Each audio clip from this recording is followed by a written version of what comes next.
C'est maintenant la troisième partie qui va être la réponse de Hegel à l'objection que la belle âme oppose à la décision libre.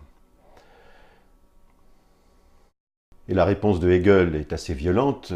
La belle âme, une telle âme, est une âme morte. Pourquoi la belle âme est-elle une âme morte? La mort est le contraire de la vie.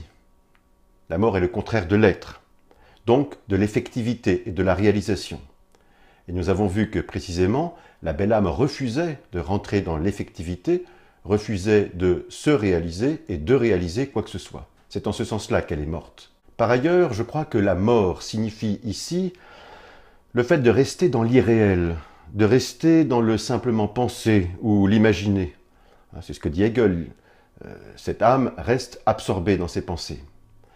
C'est l'attitude de celui qui reste dans ses rêveries, dans ses fantasmes, et qui ne passe jamais à la réalité. Seulement, la décision qui nous fait rentrer dans le réel, dans l'être, a un coût.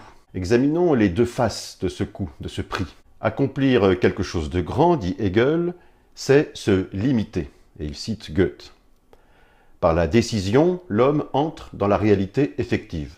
Vous voyez que je rassemble les phrases du texte qui correspondent à l'idée ici importante qui me semble développée.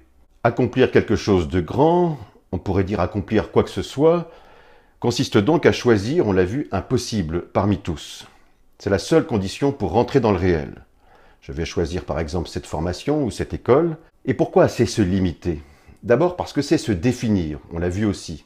La limite, c'est le bord de mon essence, si je puis dire. C'est ce qui constitue le bord de mon être, ce qui fait que je suis qui je suis. Et c'est bien se limiter parce que c'est se définir. Je serai par exemple étudiant en chimie et pas chanteur. Les limites, ce sont les contours de notre essence. C'est ce qui fait que nous sommes qui nous sommes. Rentrer dans l'être par la décision, c'est être déterminé. Vous voyez qu'il y a, ça j'y reviendrai plus tard, derrière la question de la décision, toute une ontologie de la détermination. Hegel oppose l'être déterminé au non-être indéterminé. Mais, et c'est l'autre face de la question, il y a un coup douloureux. Il y a là quelque chose presque de, semble-t-il, de puritain, voire de chrétien dans cette considération. Le coup, c'est l'autre aspect du choix, c'est l'aspect du sacrifice. Si je choisis ceci, je perds cela. La décision se présente comme une hécatombe de possibilités existantes, parmi lesquelles il faut choisir, c'est-à-dire il faut en tuer beaucoup pour que ne vive qu'une seule. Et c'est aussi, nous l'avons vu, le sacrifice du rêve, le sacrifice de l'état de rêverie. Il est difficile de sacrifier nos rêves et nos fantasmes à la pauvreté de la réalité, même si seule la réalité est. Voici maintenant la conclusion de mon devoir. Et dans cette conclusion, parce que je prends parti pour la thèse de Hegel, je vous rappelle que toute conclusion doit être une prise de position. Je dois répondre pour moi-même, philosophiquement, à la question qui était posée dans l'introduction. Prenant position pour Hegel, je choisis de répondre à l'objection de la conception sartrienne de la liberté que j'avais évoquée plus haut. Vous vous rappelez que pour Sartre, la mauvaise foi du salaud, c'est précisément le fait de se choisir une essence, de s'identifier à cette essence, et donc de nier sa propre transcendance, comme dit Sartre dans son langage, sa propre liberté, c'est-à-dire sa capacité d'échapper à ce qu'il est pour se tourner vers les possibilités qui sont déployées dans son avenir.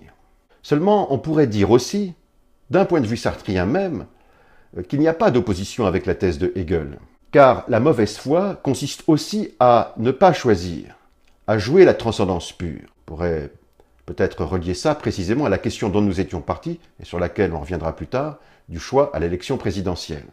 Je prends l'exemple dans L'être et le néant de la jeune coquette.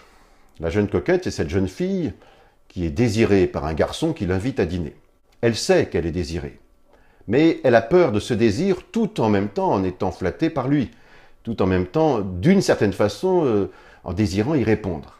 La stratégie de la jeune coquette va être une stratégie de mauvaise foi. Elle va faire comme si, ça est rendu possible, selon Sartre, par cette duplicité essentielle, fondamentale de la conscience, elle va faire comme si elle ne savait pas que le jeune garçon, en face d'elle, désire son corps. Elle va faire comme si il se plaçait dans la conversation sur le plan pur des idéalités. Nous allons parler de Bach, nous allons parler de musique. Je me rappelle d'une scène dans Belle du Seigneur d'Albert Cohen qui fonctionne exactement comme ça. Donc la jeune coquette va se persuader que le jeune homme n'en veut pas du tout à son corps, mais simplement veut communier avec elle en esprit.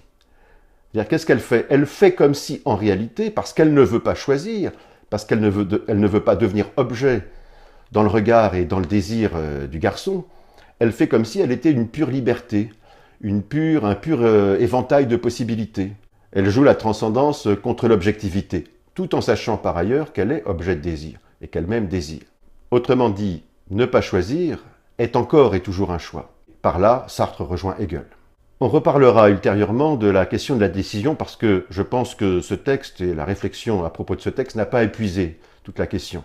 Et que cette question de la décision, de la bifurcation possible entre des possibilités est absolument centrale et fondamentale, qu'elle n'est pas simplement morale, elle est aussi politique et elle est aussi ontologique. On en parlera plus tard.